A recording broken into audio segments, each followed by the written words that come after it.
Masih ingat Bella Luna, artis dulu viral pukul suami usai akad gegara di poligami? Begini kabarnya sekarang.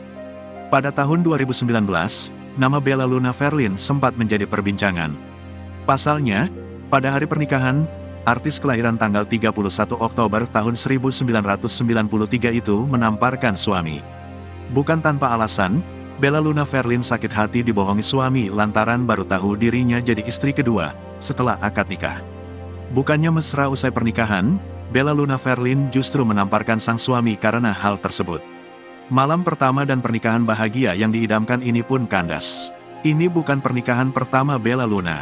Sebelumnya Bella Luna pernah menikah dengan seorang produser. Tetapi, pernikahannya dengan suami pertama tidak bertahan lama karena masalah poligami.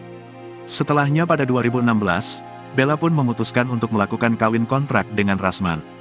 Saat itu Bella Luna mengakui sendiri telah melakukan kawin kontrak dengan Rasman selama 1 tahun, terhitung sejak Desember tahun 2015 dan berakhir Desember tahun 2016. Bella Luna dan Rasman membuat perjanjian kawin kontrak selama 1 tahun itu pun berdasarkan kesepakatan berdua. Tetapi, Bella Luna menyebut rumah tangganya dengan Rasman yang bertahan selama 1 tahun itu bukan sebuah kawin kontrak.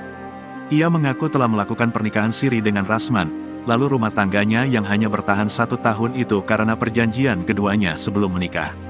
Lantas bagaimana kabarnya sekarang? Kisah di atas hanyalah masa lalu memilukan bagi Bella Luna Verlin.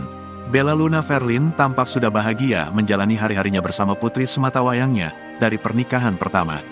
Artis kelahiran lahir tanggal 31 Oktober tahun 1993 kini sudah berhijab. Pantauan Tribun Tanda Hubung Timur.com, Jumat, tanggal 16 Agustus tahun 2002, ia aktif membagikan aktivitasnya di Instagram pribadinya @BellaLunaVerlin. Tak hanya itu, Bella Luna Verlin tampak memposting produk-produk endorse. Download Tribun X sekarang, menghadirkan lokal menjadi Indonesia.